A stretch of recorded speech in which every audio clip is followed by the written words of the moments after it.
morning, Nicole. A pleasure having this conversation with you today.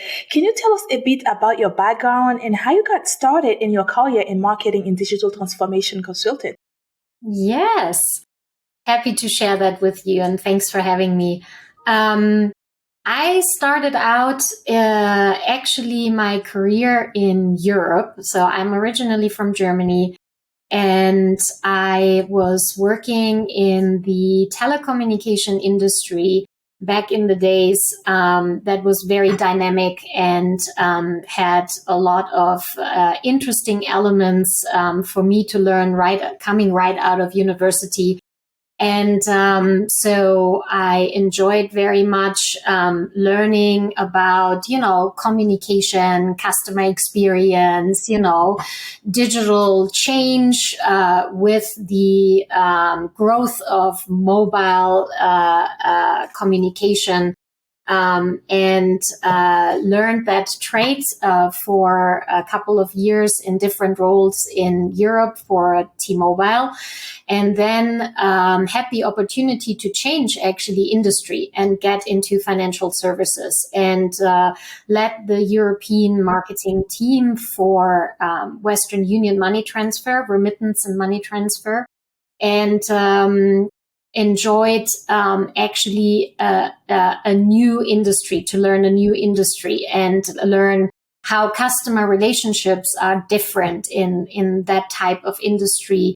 And had a great and wonderful career that brought me also from Europe to the United States about 12 years ago, and left marketing then actually as a department, and were enabled to get into actually digital transformation and really helping in a team design the transformation of a legacy brand like Western Union, and think about how is this brand able to compete with all the fintechs that are entering the market, and making it definitely harder. And their business models are all 100% digital, and Western Union had a very retail focused business model. And so that transition and that transformation was an interesting role to be in. And fast forward, after 25 years in telecommunication and financial services, I decided that, based on my background with international marketing, digital transformation, and change management with a focus on diversity, equity, and inclusion, I can probably spread my knowledge across more companies and individuals to help them on their growth and transformation journey. And that's when I decided to actually move on out of corporate and start my entrepreneurial journey as my second career in 2020, end of 2020. Wow, this is amazing.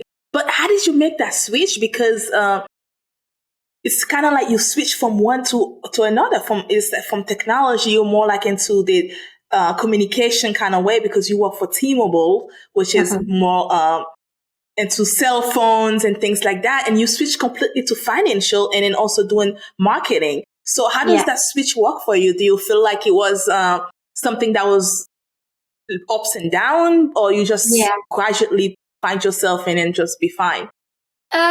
Well, so the roles were always executive marketing roles, but at T-Mobile, they were obviously much more connected to product and technology. And so it was just a different way of selling your product to a consumer or to a business. Whereas in the financial service industry, the product is the service that you provide, and the rails and the technology are more in the background. So you are not talking to customers about all the technology ins and outs like you do when you talk about mobile phone and telecommunication. So it was, I think it always tapped into my curiosity. I'm very curious as a person, and I love to learn new things. And so I felt that switch was something that was catering to me learning a different customer segment, a different industry, and how to sell now this product and this service to a different type of end consumer. So that was very interesting. And so, because my passion is all about customer management and customer experience, it at the end did not matter so much which product I had to sell, as long as I could dive deep into understanding why customers are choosing a product over another and how to position a product or a brand to customers. So that's what made it actually easy, because curiosity and passion are good motivation drivers. Yes, it is. So in 2020, you decided to leave your corporate job behind, which is pretty much a well-paid corporate job, I will think, and to start your own. Why did you make that switch? So as I mentioned earlier, I felt like that there is an opportunity for me with this type of background of international marketing, digital transformation, cultural change management, which is an interesting set of skills. Plus, I'm by training and by education also an accountant, so I love numbers as well. I thought I can spread this knowledge and skill set across more corporations and companies and more people. And that's why I decided to set up my entrepreneurship and my company in a way that I focus on consulting, where I'm really predominantly bring in my strategic marketing, international marketing background, my digital transformation background, my coaching, which focuses very much on cultural change management and how to enable individuals in corporations or as individuals, how to manage change and how to be a motivated participant in change instead of being someone who is passive, or even worse, passive aggressive in a change journey.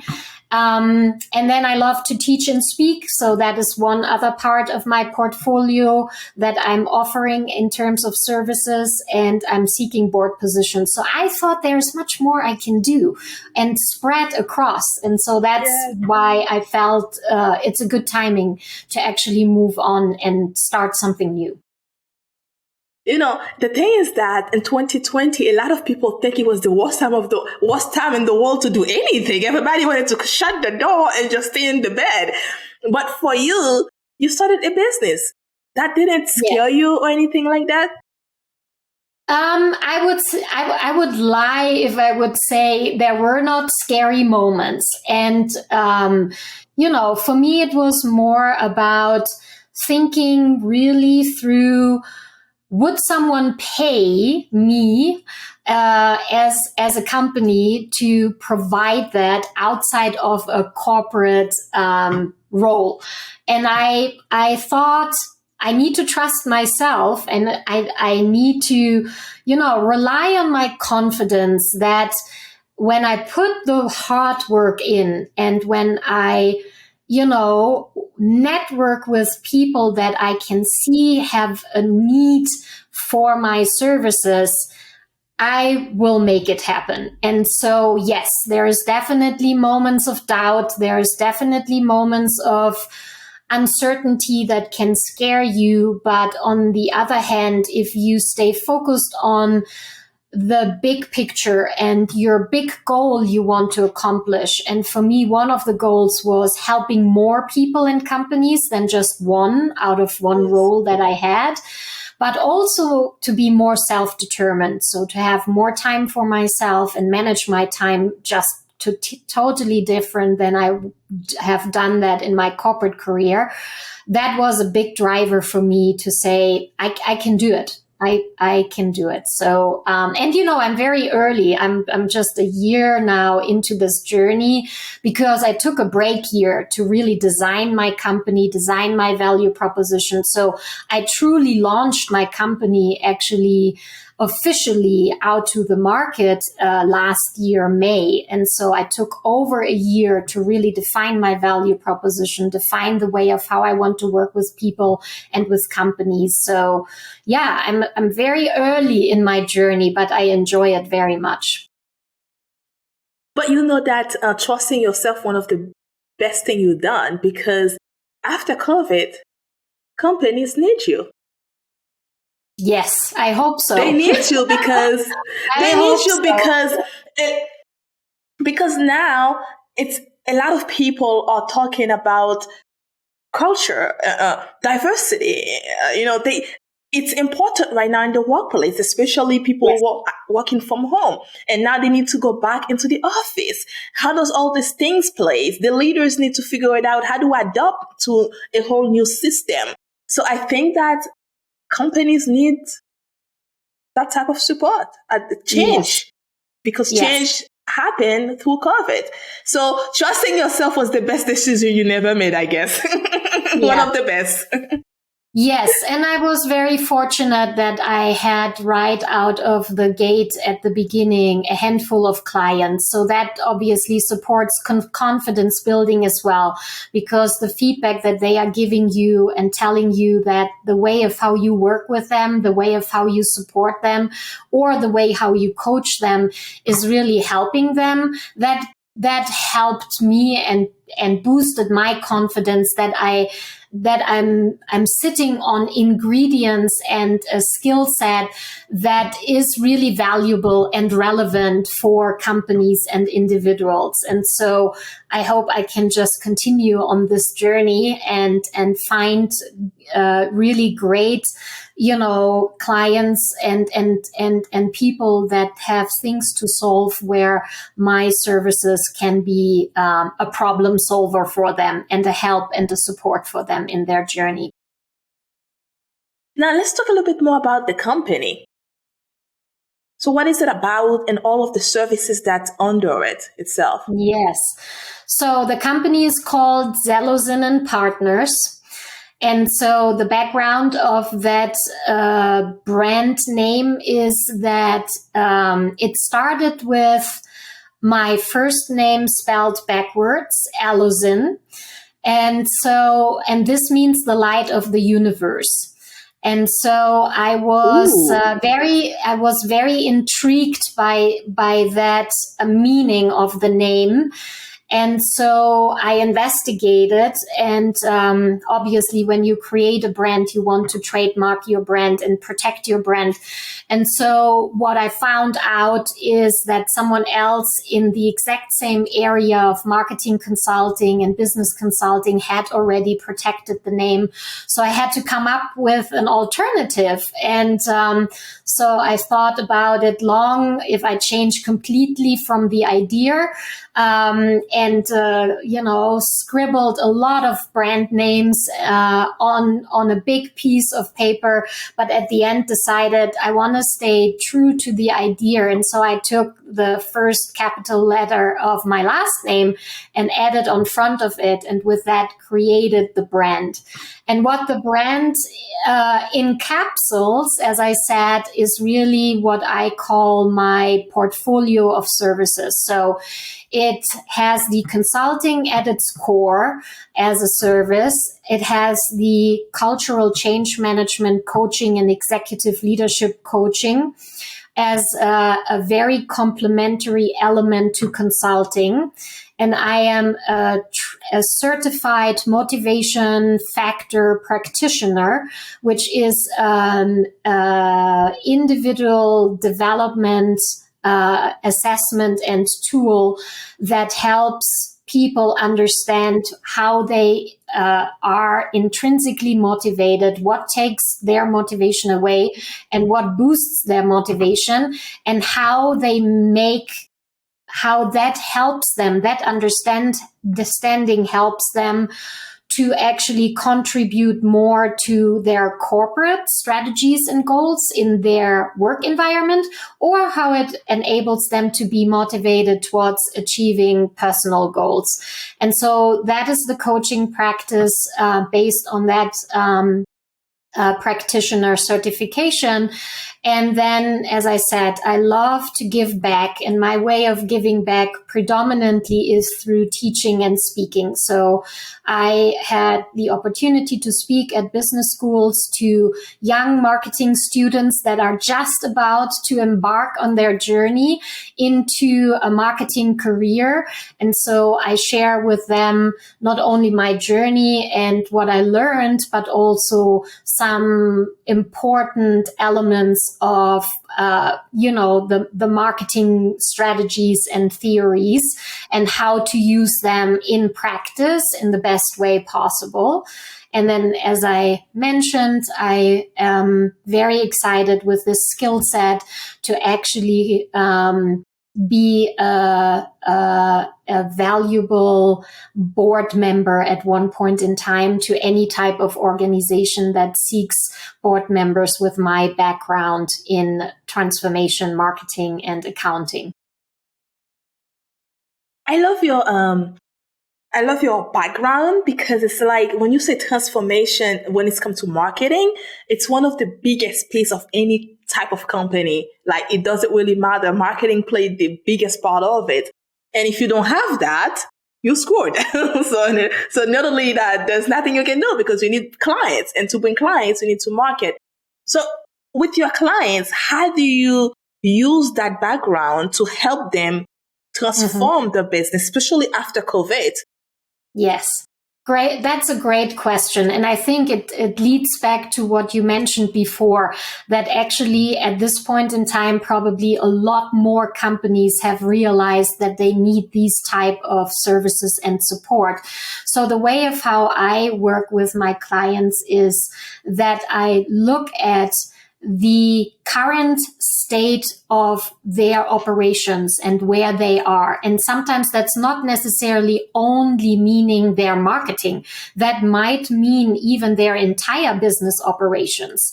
And I ask them and analyze with them what's actually working and what's not working. So imagine someone is struggling, for example, with finding new customers, like you said, and talking about, well, have you actually truly understood who your customer segments are? What's their buying profile? Where are they shopping? And understanding really the needs and the use cases that the company with their product can serve. And with that current assessment, I ask them, where do you want to be in the future with your brand? You want $1 billion company? Are you okay with a profitable company? What's the ambition for your brand and your company? And usually then it's very clear that in areas where you need to find the starting point of change is through understanding these gaps from where I am today to where I want to go tomorrow. That gap analysis opens then up the discussion about what needs to transform. And that can be, as I said, very specifically around brand and marketing, but it's not only limited to that area, because you have other areas like product development, like customer service. Though I'm not a technology expert, but at least from a marketing perspective, I know which type of CRM systems need to be in place, which customer databases need to be in place to enable you to automate a lot of the processes in a company as well. So it is about that assessment, and then understanding where are the gaps, and then designing a transformation roadmap around it to say, so these are the things that need to change. And sometimes that includes also how leadership needs to change, because how you led people before dramatic events like the pandemic and how you lead people in the pandemic and after the pandemic is a totally different story. Like you described it, many people are now working remote. So how are you keeping employee engagement up? How are you making sure that your remote employees are part of the change that you want to drive? It is so much harder. So you need a good communication strategy. You really need to market the change actually to your employees before you can market the change externally to your customers that they benefit from. So you provide all the services. Now, do you, when you go in, do you create the plan for them and you are out, or do you also help them implement that plan? So that depends on the customer. So I have customers that I really worked more on that strategic plan setting and the strategic setup of the transformation and change story, and other are really needing the help in implementing. What I try to do though is I do not want to go into execution. What I would love to do for clients and what I have done for clients is train them how to execute change. And that's where that executive leadership coaching, even with a cultural element, comes in to really understand how are you bringing your diverse talent together. Maybe you need even a more diverse workforce because they bring different talents in that you have a gap in, and then help them and coach them of how to implement change. Because I'm a big fan of really enabling and empowering people to own this execution themselves, because, you know, it is not easy, but it is relatively easy to come in as a consultant, say, this is how we do it, and then implement it and off you go. And then everyone sits there and how did they do this? What happened here? You know, so I rather empower the people and enable them through teaching them how to do it. So you really like to teach. I do. I really do. I really draw a lot of motivation and energy from it, because I can see right away what happens when you do a good coaching, how that helps people, how that supports people. And I find that extremely fulfilling. So I enjoyed that while I was in my corporate role. So I always did that for my team members. I coached them. I took on actually mentees in the organization and did a lot of mentorship. But I felt very passionate about it. I got good feedback that I have a talent for it. So I took it as outside of that corporate setup into my entrepreneur setup, and are selling now this as a service as well. And I do have coaching clients that pay for that service. And so I'm very happy that I can combine an income and my passion into something that really works for people and for companies. And so that's very rewarding and fulfilling. Yes, it is. And also, I think that too, all that knowledge we get throughout our life, we're supposed to pass it on to other people. We're not supposed to die with it. Mm-hmm. We're supposed to pass it on so someone else can go pass it on. That's what's make the world a better place. And I think that's what you are doing with the passion and the love for it. And it's great that you also make an income, but I feel like that's not really what drives you to it. It's the fact that you just love doing it in general.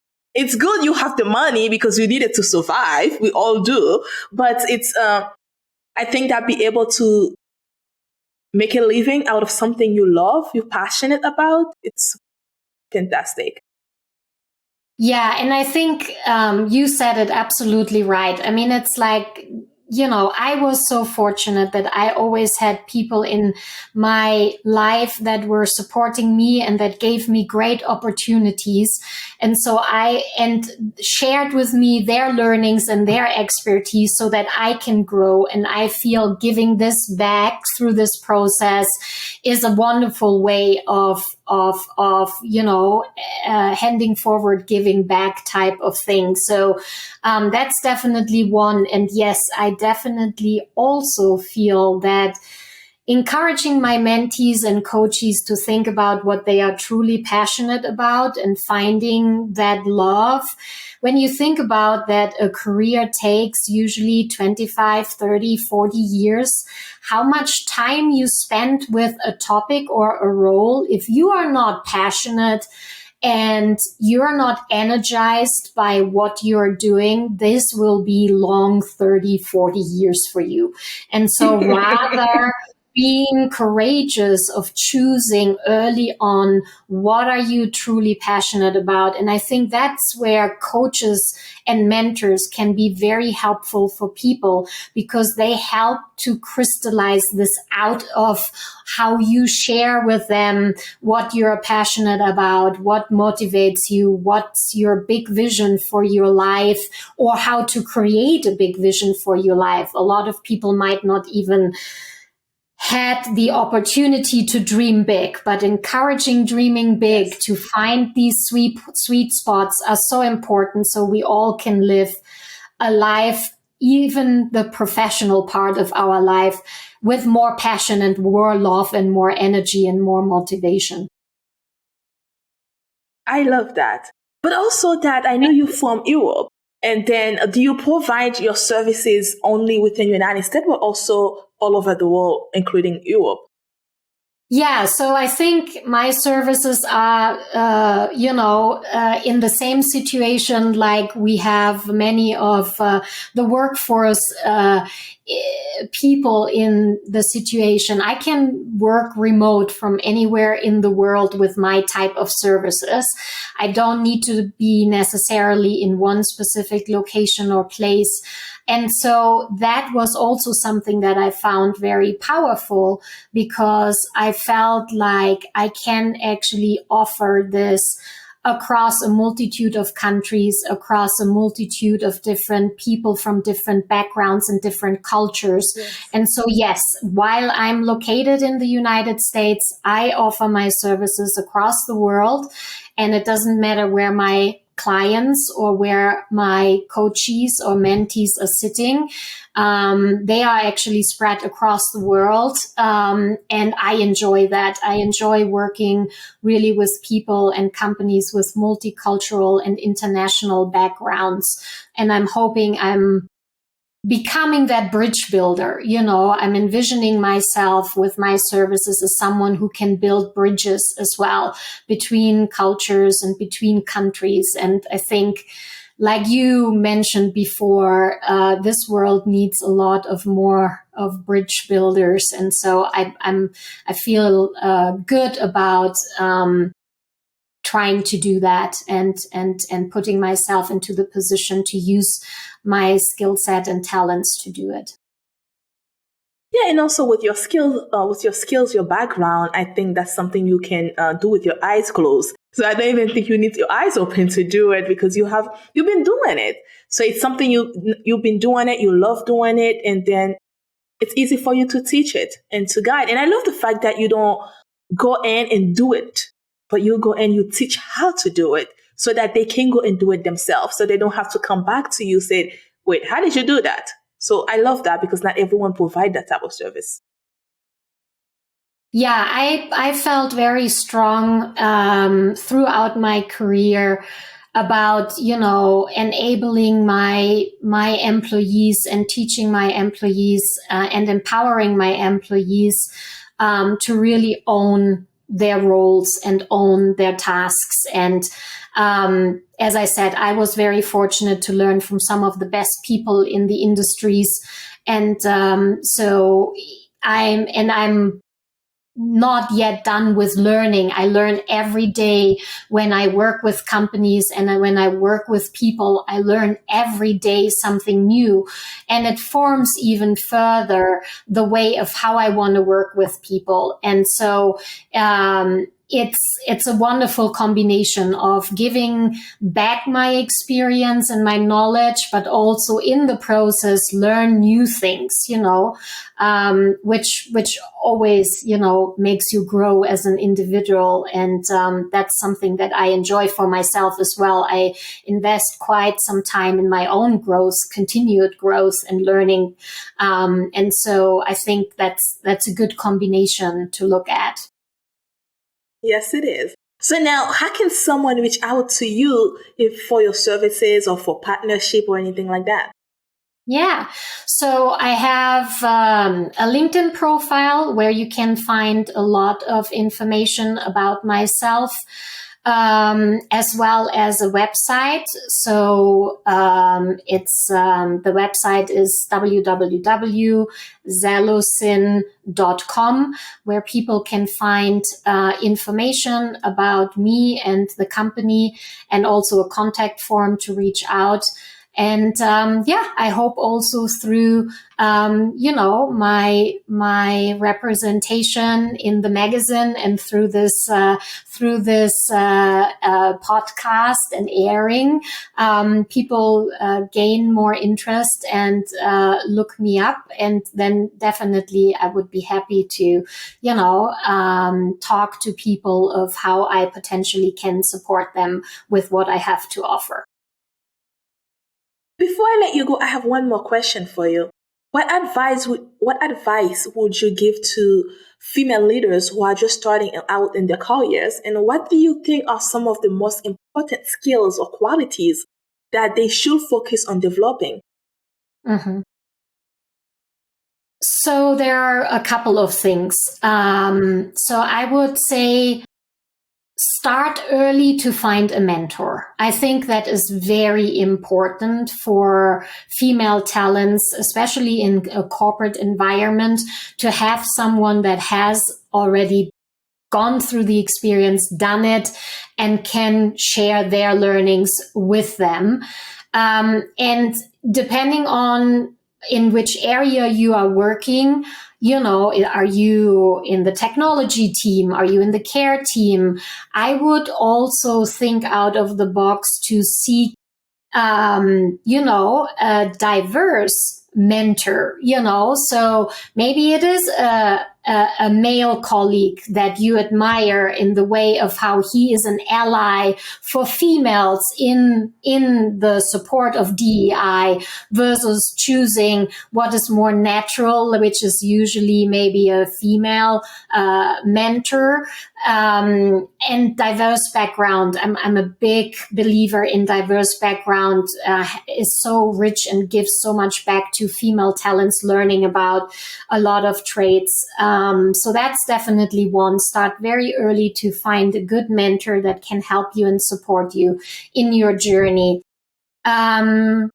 I think curiosity and asking questions is always important in a career, because, we know that communication, especially in multicultural environments, can sometimes lead easily to misunderstandings. So instead of right away interpreting something, ask a follow-up question so that you make sure you understood correctly what someone said. Because I have seen it all over the world in the teams I work, that misunderstandings can fester and, make working together very hard. So as a young talent in an organization, be curious and ask questions. And I think that is also something that I heard from my managers, that they always appreciated that I was very demanding in terms of, requesting for and asking for answers. And I think that has something to it.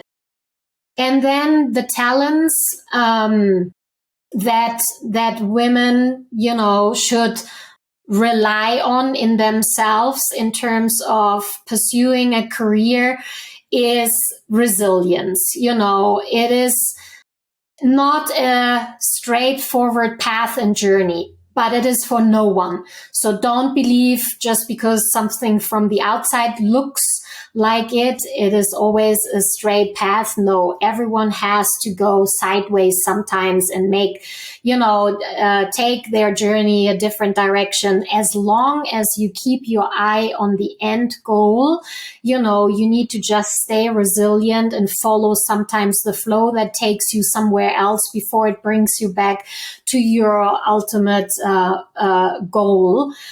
So resilience is one. Trust yourself. It is self-reflection and trusting yourself. So if you reflect on situations, your interaction with people, how you feel, I think it will guide you well in terms of building confidence and trusting yourself, because you always do not shy away from looking into a mirror and say, that might have not been good. So I might go back and think about how can I next time do it better, or how can I change the conversation? And this includes sometimes also go back and apologize if something went wrong, So I think resilience, self-reflection, and trusting yourself by building confidence are the three traits that I think will set you up for a motivated and positive, but also a successful career. Thank you so much, Nicole. And that is some great advice. And then I think that as women also, we need this type of advice, because sometimes at the workplace or even when we own our own business, we always don't have that confidence. We always don't trust ourselves sometimes. And we always think that we are not capable of doing certain things because we doubt ourselves. So I think that your advice are very valuable, because we do need to trust ourselves. We do need to believe in ourselves. We do need to ask questions. Just because we ask questions doesn't mean we are bossy. It just means we're trying to understand what we are doing so we can be the best at it. So those are great advice. And then I hope that the listeners take them and apply them, because as women, we do need to believe in ourselves. And I thank you so much for giving me the chance to have this conversation with you, for sharing your knowledge, and for the work you are doing, also for your background, because you are taking something you spent over 20 years on, and you are teaching it to others. And I can say that whatever you charge for your services, you spend way more than that, because time is money, and you spend 20 plus years on making yourself the best at what you do. So I thank you for that. Thank you. I really appreciate that. That's very encouraging. So I will definitely continue doing it. And I'm glad that this messages have resonated with you as well as an individual, not only interviewing me, but you really as a person. So that is very much appreciated. So thank you for sharing that with me as well.